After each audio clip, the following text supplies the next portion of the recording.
नमस्कार दोस्तों, मेरा नाम है हिमांशु राज और मैं स्वागत करता हूं आप लोग सभी का अपने चैनल ही में स्क्वाड में।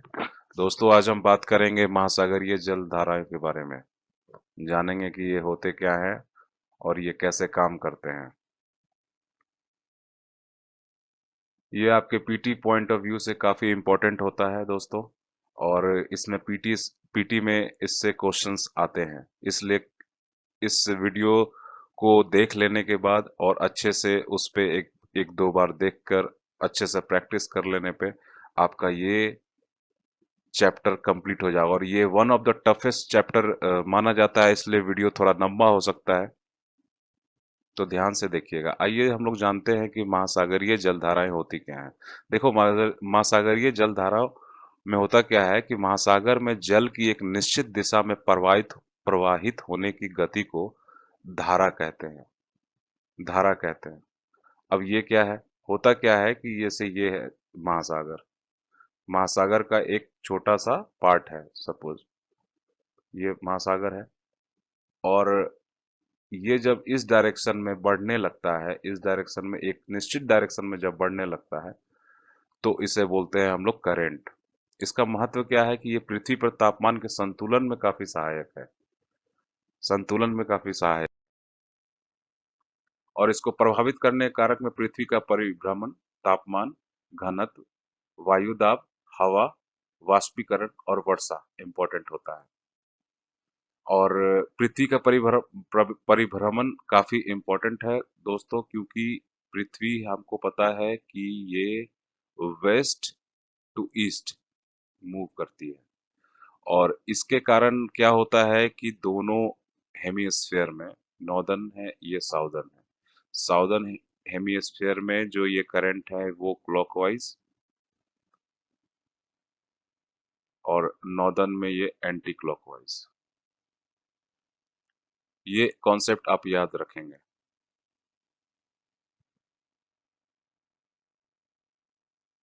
एंटी क्लॉकवाइज मूव करती है।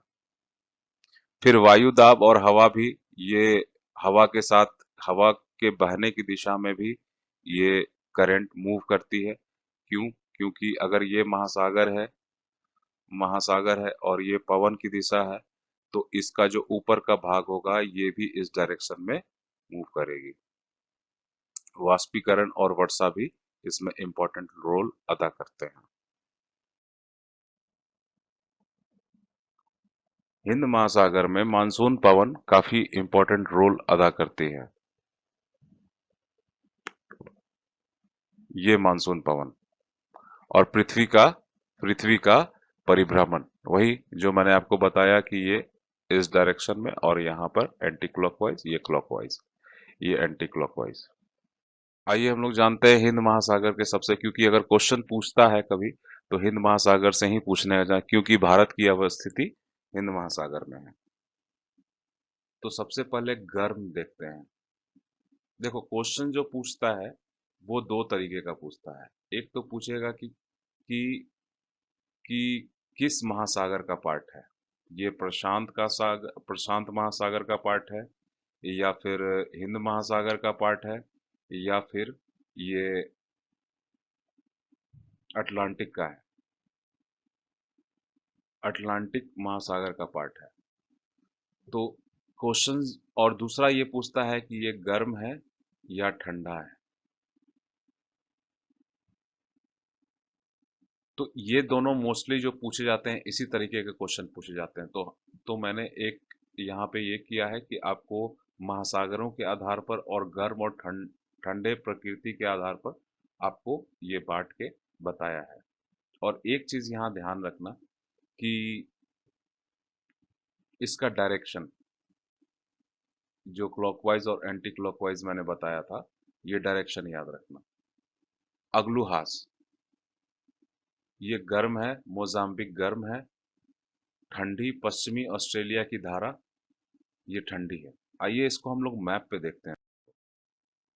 मैप पे देखने पे हमें पता चलता है, ये हमारा हिंद महासागर का पार्ट है। देखो, ये जितने पूरे वर्ल्ड में, एक इम्पोर्टेंट कॉन्सेप्ट ये भी है कि पूरे वर्ल्ड में जो धाराएं हैं वो इस डायरेक्शन में बहती हैं। और मैं बता रहा हूँ कि इसकी इसका नाम है जो, और ये क्या है, इक्वेटर है। इक्वेटर के ऊपर वाले को बोलते हैं उत्तरी विषुवत रेखीय, विषुवत रेखीय धारा। और ये जो नीचे वाला है, इक्वेटर के नीचे वाले को, इसको बोलते हैं दक्षिणी विषुवत रेखीय धारा। और इसी तरह से मैं इसे नोटेशन के लिए इसको एन और एस में कर रहा हूँ, नॉर्थ और साउथ में। एन का मतलब उत्तरी विषुवत रेखीय धारा। तो यहाँ पे क्या होता है हिंद महासागर क्षेत्र में, कि ये इसका डायरेक्शन ये होता है। देखो, ये एक धारा इस डायरेक्शन में बहती है और एक धारा इस डायरेक्शन में बहती है। इसे बोलते हैं हम लोग अग्लुहास, और इसको बोलते हैं हम लोग मोज़ैम्बिक।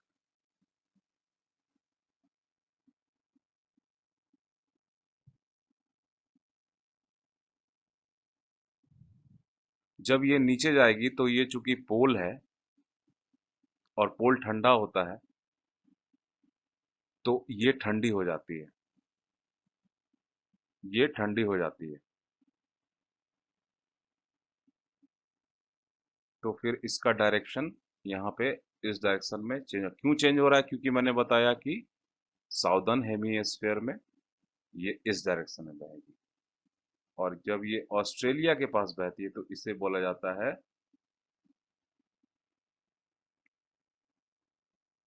पश्चिमी ऑस्ट्रेलिया की धारा।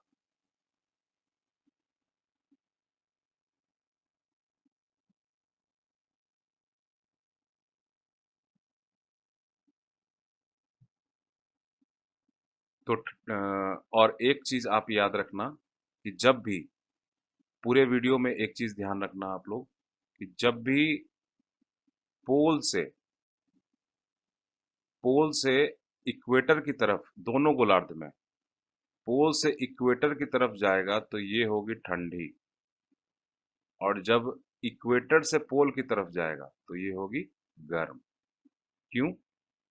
क्योंकि इक्वेटर का जो पार्ट होता है वो गर्म वाला पार्ट होता है, और जो पोलर एरिया होता है यानी कि ध्रुवीय प्रदेश होता है, वहाँ ठंड ठंड काफी ज्यादा होती है, इसलिए वहाँ की जलधाराएं भी ठंडी हो जाती हैं। अब हम लोग देखते हैं प्रशांत महासागर की जलधारा। सबसे पहले गर्म, गर्म में है पूर्वी ऑस्ट्रेलिया की धारा, क्यूरोशिवो, अलास्का की धारा, सुशीमा, ओहियो शिवो है, इसे आप जरा करेक्ट कर लेंगे। पेरू और हम्बोल्ट की धारा, कैलिफोर्निया की धारा। आइए इसे जरा हम लोग मैप पे देख लेते हैं। ये 0 डिग्री है, और जैसा कि मैंने बताया था कि दोनों ये में नॉर्थ और साउथ, नॉर्थ क्या था, उत्तरी विषुवत रेखीय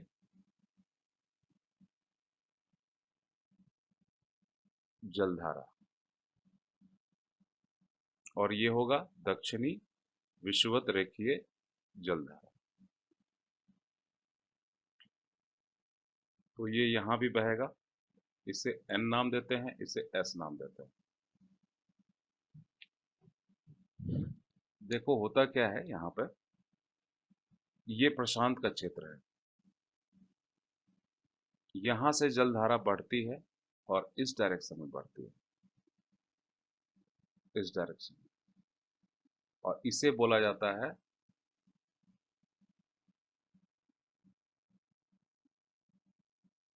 क्यूरोशिवो। फिर जब ये आगे बढ़ती है तो ये जापान, ये जापान है, ये जापान वाला पार्ट है, जापान के इस ये में घुसती है, और यहाँ पे ये कहलाता है सुशीमा, सुशीमा धारा। एक और विशिष्ट घटना यहाँ पे घट रही होती है कि ऊपर से एक धारा आ रही होती है, ठंडी धारा। क्यों क्यों ठंडी ये धारा क्यों होगी? क्योंकि ये पोल से इक्वेटर की तरफ आ रही है, इसलिए इसलिए ये जलधारा कहलाती है ओहियो सीवो।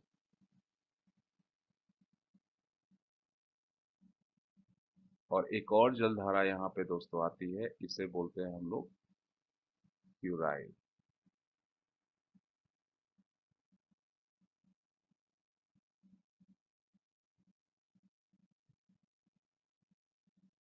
इस डायरेक्शन में इसका बढ़ना क्यों, इस डायरेक्शन में क्यों हो? क्योंकि मैंने बताया कि नॉर्दर्न में ये क्लॉकवाइज डायरेक्शन में बढ़ेगी। करने के वो बाद एक इस डायरेक्शन में चली जाती है, इसे बोलते हैं हम लोग अलास्का करंट। अलास्का करंट ये कहलाती है। और याद कीजिए कि इस इसके बाद एक इस डायरेक्शन में, अब जब ये डायरेक्शन चेंज होगा तो याद रखना कि ये पोल टू इक्वेटर जा रहा है, और पोल टू इक्वेटर जाने पर जो जलधाराएं हैं वो ठंडी हो जाती हैं, तो ये ठंडी हो जाएगी और इसे यहाँ पे बोलते हैं कैलिफोर्निया की धारा।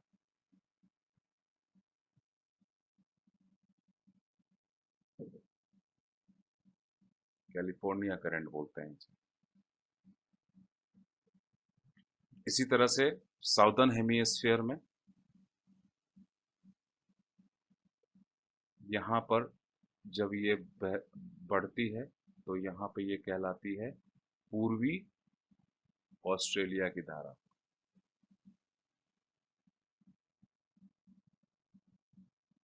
पूर्वी ऑस्ट्रेलिया की धारा। और फिर इसका डायरेक्शन, और जैसे ही ये पोल के नज़दीक जाएगी तो ये ठंडी हो जाती है, और ठंडी होने के बाद ये आगे बढ़ती है, और यहाँ पर इसे बोलते हैं पेरू या फिर हम्बोल्ट। बहुत बार एग्जाम में दोस्तों ये पूछा जाता है, इसलिए आप इसे मिस ना करेंगे, पेरू या हम्बोल्ट की धारा। फिर हम लोग देखते हैं अटलांटिक महासागर की धारा। अटलांटिक महासागर की धारा में जो गर्म जलधारा है वो है फ्लोरिडा गल्फ स्ट्रीम, उत्तरी अटलांटिक प्रवाह इरमिंगर, ब्राजील की धारा।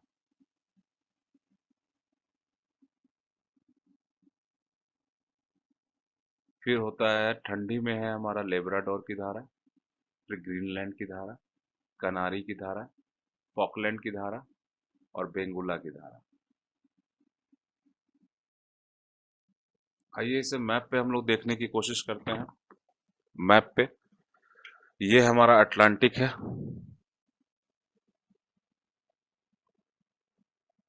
ये हमारा अटलांटिक क्षेत्र है, ये वाला पार्ट। और ये हमारा 0 डिग्री है, जैसा कि मैंने आपको बताया था। नॉर्थ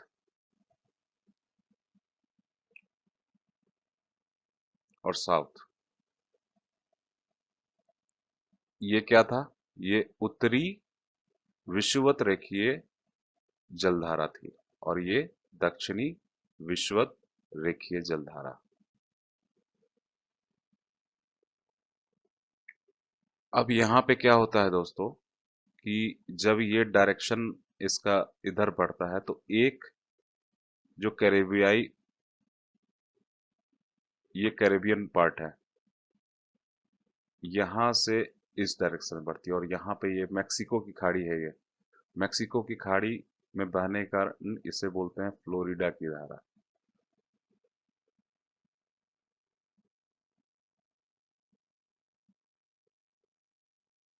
और इसकी एक शाखा इस तरीके से बढ़ती है, इसको बोलते हैं एंटिलीज। और जब दोनों संयुक्त रूप से आगे बढ़ती है, संयुक्त रूप से आगे बढ़ती है तो ये कहलाती है गल्फ स्ट्रीम। इसे यहाँ नहीं लिखते हुए क्योंकि ये काफी ज्यादा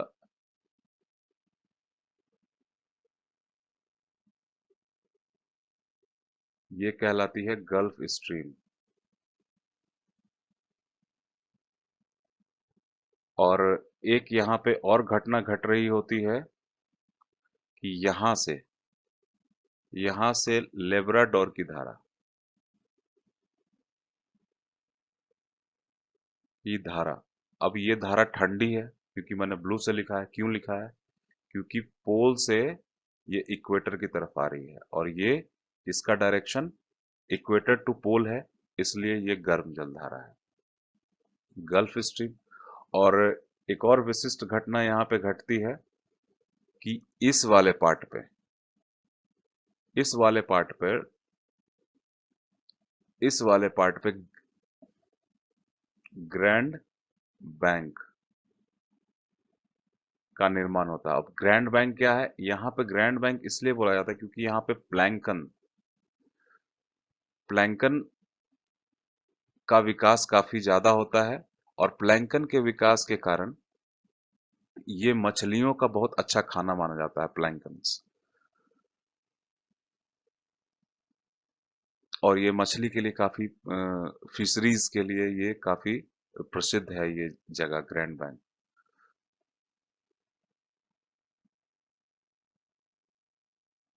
अब ये गर्म जलधारा आगे बढ़ती है और यहाँ से ये तीन शाखा में बढ़ती है। एक शाखा स्पेन की तरफ जाती है और एक शाखा इधर की तरफ जाती है। ध्यान दीजिएगा कि जो मैंने ये वाला बताया है, तीन शाखा जो बटी, ये इसका डायरेक्शन पोल टू इक्वेटर होने के कारण ये ठंडी जलधारा हो जाएगी। अब इसका नाम देख लेते हैं दोस्तों। ये तीन जलधारा जो बटी, वो ये वाली कहलाई उत्तरी अटलांटिक ड्रिफ्ट या प्रवाह, और इसे यूरोप का कंबल भी बोला जाता है। क्यों? क्योंकि जब जब ये घटना होती है, तब ये पूरा क्षेत्र जो होता है वो बर्फ से ढका होता है। क्यों? क्योंकि ये पोल के नजदीक है। और जब ये गर्म जलधारा यहाँ पहुंचती है, तो यहाँ पे नॉर्वे है, नॉर्वे, और ये इंग्लैंड का पार्ट है। तो यहाँ पे टेम्परेचर बढ़ जाता है, ठंड ठंड से ये लोग परेशान होते हैं। और यहाँ पे जब ये धारा पहुंचती है, तो पूरा वो थोड़ा सा गर्मी कर देती है, जिसके कारण वहां के लोगों को राहत मिलती है। इसलिए इसे यूरोप का कंबल कहा जाता है। फिर ये एक जो स्पेन की तरफ जाती है, इसे बोलते हैं रेनिन करेंट। और ये जो ठंडी वाली, ये कहलाती है कनारी, कनारी की धारा, कनारी की धारा। अब आते हैं हम लोग साउदर्न हेमिस्फेयर में। साउदर्न हेमिस्फेयर में क्या होता है? साउदर्न हेमिस्फेयर में ये इस डायरेक्शन में बढ़ती है। एक चीज आप यहाँ ध्यान रखेंगे, इसका डायरेक्शन ये रहेगा। यहाँ पे ये ऐसे फ्लो हुआ ना, ऐसे पूरा क्लॉकवाइज। तो यहाँ पर ये कहलाती है ब्राजील की धारा,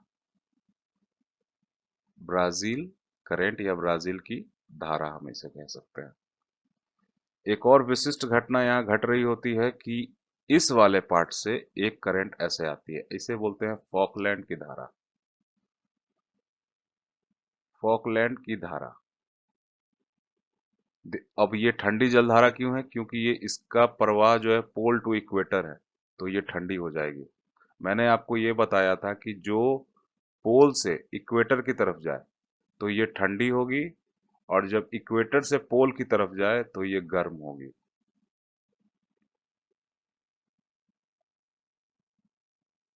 फिर यहाँ पे इसका प्रवाह इस डायरेक्शन में होता है।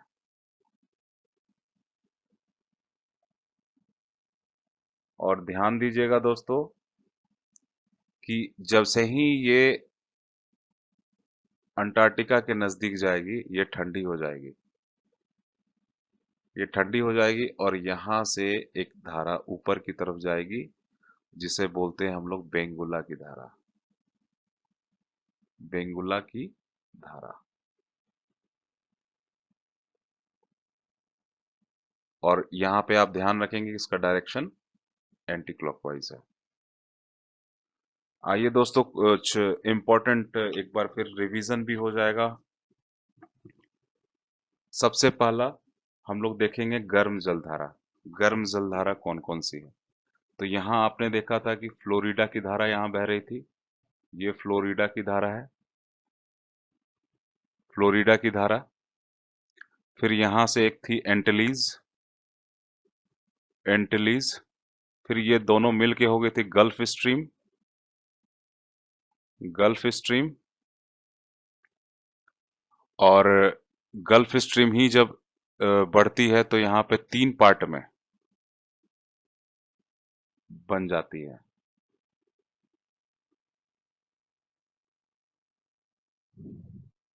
ये उत्तरी अटलांटिक,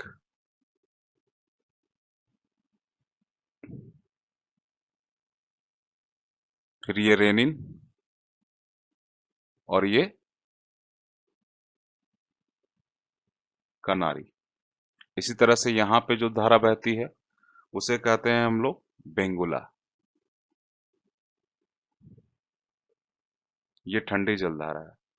और गर्म जलधारा में यहाँ पे एक ब्राजील की जलधारा है, ब्राजील की है। और यहाँ से एक जलधारा आती है, ये है फॉकलैंड, फॉकलैंड धारा।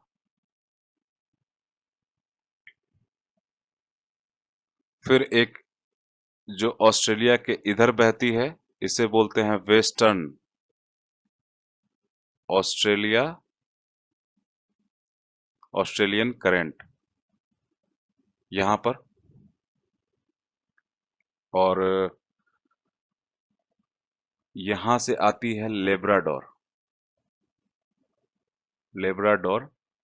और यहाँ से है एक Greenland, Greenland current, Greenland current.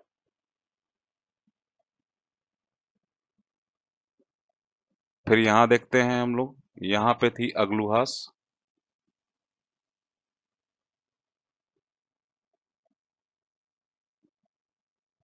यहाँ पे थी मोजाम्बिक,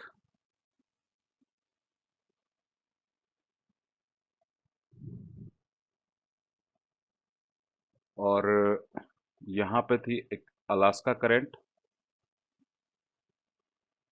अलास्का करंट। और एक यहाँ पे ठंडी जलधारा बह रही थी, ये थी कैलिफोर्निया की करंट, कैलिफोर्निया करंट यहाँ पर। फिर आपने ध्यान दिया होगा यहाँ पर, ये था ओहियो शियो। और एक और जलधारा थी यहाँ पे, क्यूराइल, क्यूराइल।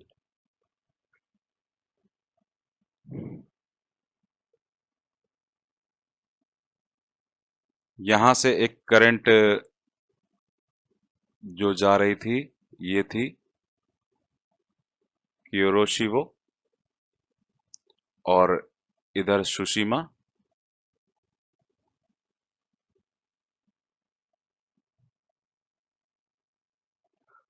तो लगभग इतने हैं। यहाँ पे अगर आप लोग ध्यान से ध्यान दिए होंगे तो ऑलवेज ये ध्यान रखना कि ये जब पोल से इक्वेटर की तरफ जाएगी तो ये ठंडी होगी, और जब इक्वेटर से पोल की तरफ डायरेक्शन होगा तो वो गर्म होगी।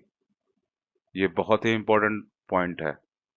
अगर कभी भी आपको ये पता करना होगा कि कौन सी जलधारा कहाँ है, क्या है, तो ये सबसे पहले अगर जगह का नाम हो तो जगह देखना कि वो कहाँ है, वो नॉर्दर्न में है या फिर साउदर्न में है। अगर वो नॉर्दर्न में है, नॉर्दर्न में है, और डायरेक्शन देख लेना कहाँ है। अगर मैप आपको याद होगा तो अच्छे से, जैसे ये कैलिफोर्निया का एग्जांपल लेते हैं कि अगर पूछ देता है कि कैलिफोर्निया की धारा ठंडी जलधारा है या गर्म जलधारा है, अगर आपको पता होगा कि कैलिफोर्निया इस कोस्टल एरिया पे है अमेरिका के, तो और ये इस डायरेक्शन में है, तो आप जानेंगे कि ये इसके क्लॉकवाइज पॉइंट में नीचे में, यानी कि पोल टू इक्वेटर आने के क्रम में पड़ेगा, इसलिए ये ठंडी जलधारा होगी। तो इसी तरह से करके दोस्तों, आप लोग अगर दो तीन देखते हैं तो आपको ये याद हो जाएगा। मैंने इस वीडियो में कोशिश करा है आप लोग को अपने स्तर से अच्छी तरीके से बताने का, ताकि आप लोग को ये याद हो जाए, और ये काफी इम्पोर्टेंट है आपके पीटी पॉइंट ऑफ व्यू से। और आप लोग इस वीडियो को देखने के बाद इस पे एमसीक्यू जरूर बनाएंगे, और एमसीक्यू आपको काफी हेल्पफुल है, और देखिएगा जाके कि वो बन रहा है कि नहीं बन रहा है। और तो धन्यवाद दोस्तों, आप लोगों को मेरा प्रयास कैसा लग रहा है जरूर बताइए कमेंट बॉक्स में, और लाइक और सब्सक्राइब करना ना भूलिए। धन्यवाद दोस्तों।